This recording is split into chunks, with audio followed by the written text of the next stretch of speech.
اور لیجیے رب یسر ولا تعسر وتمم بالخير رب يسر ولا تعسر وتمم بالخير رب يسر ولا تعسر وتمم بالخير سبحانك لا علم لنا إلا ما علمتنا إنك أنت العليم الحكيم اشرح لي صدري ويسر لي أمري واحلل عقدة من لساني يفقهوا قولي بسم الله الرحمن الرحيم باب قول الله عز وجل باب كيف كان بدء الوحي إلى رسول الله صلى الله تعالى عليه وسلم وقول الله عز وجل إنا أوحينا إليك كما أوحينا إلى نوح والنبيين من بعده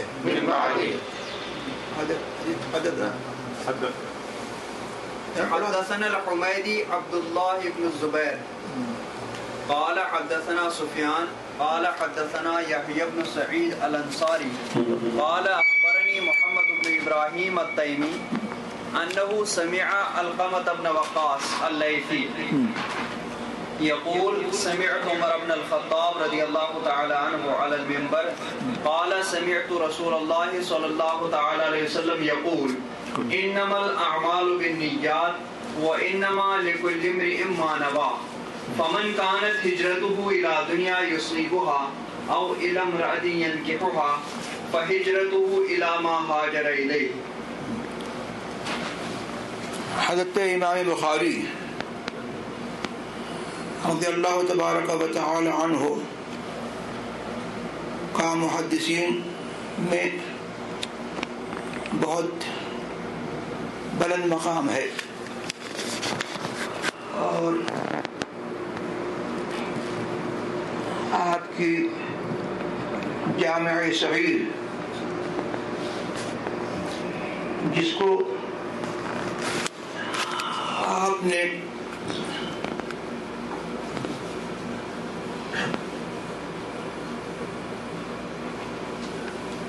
بہت سی احادیث جو حضور سرور عالم صلی اللہ تبارک و تعالی علیہ وسلم سے مروی تھیں ان میں ہر طرح کی احادیث تھیں، صحیح، حسن، ضعیف. تو یہ صحیح مجرد میں پہلی تالیف ہے جس میں حضرت امام بخاری رضی اللہ تبارک و تعالی عنہ نے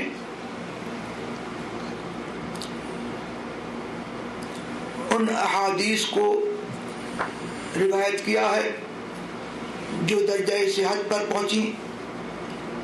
اور ان کو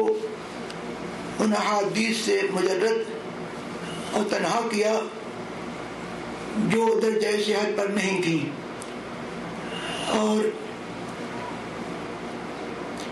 حضرت امام بخاری رضی اللہ تبارک و تعالی عنہ کی ولادت بسعادت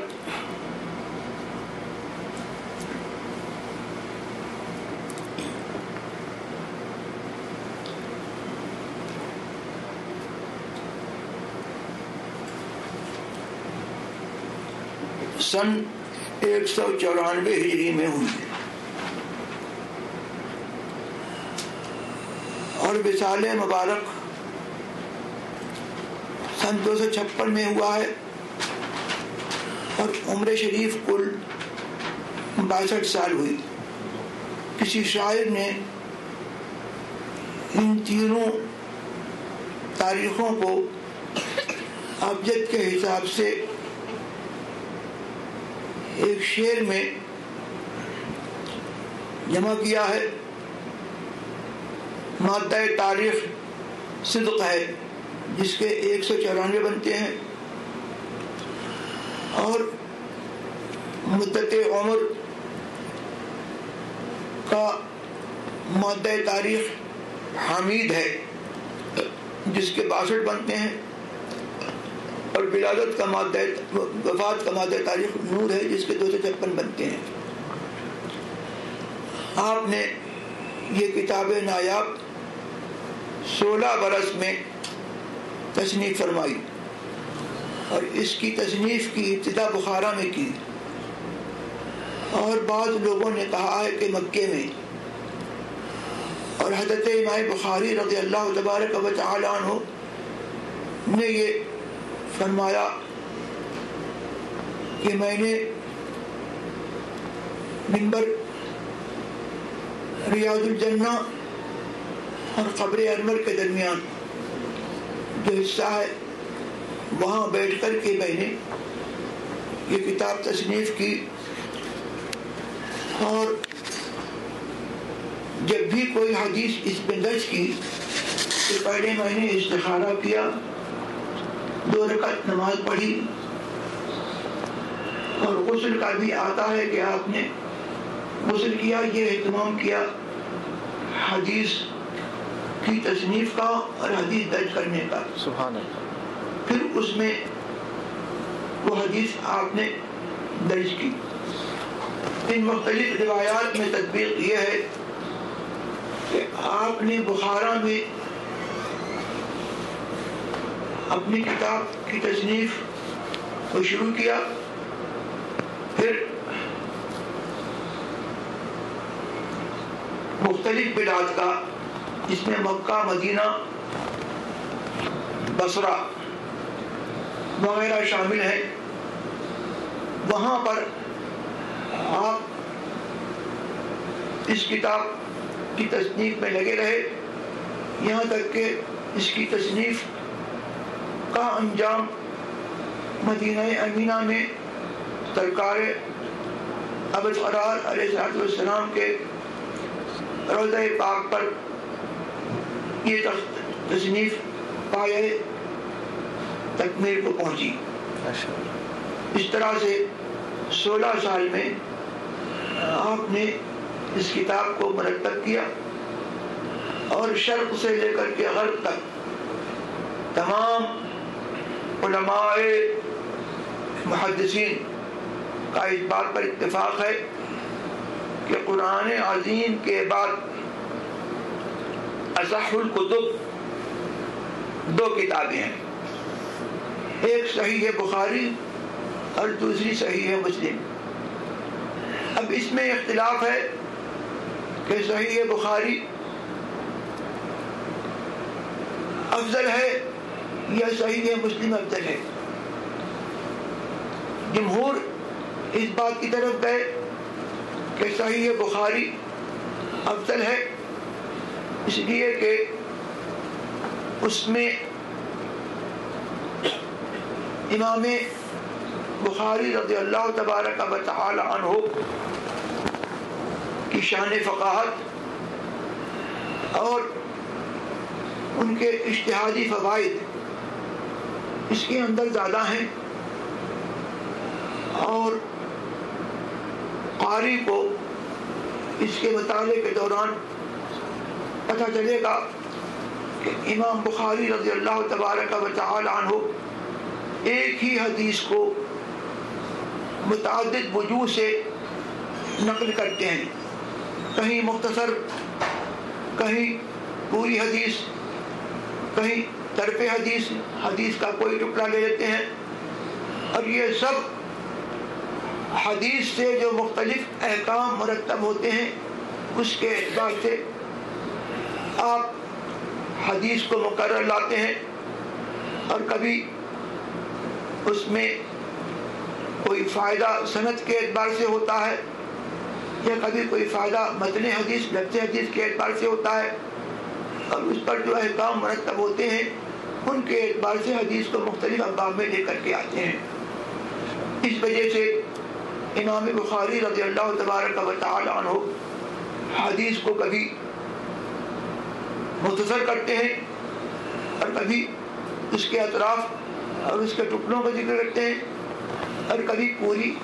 حدیث ذکر کرتے ہیں. اور بعض لوگوں نے تطبیق اس طور پر دی کہ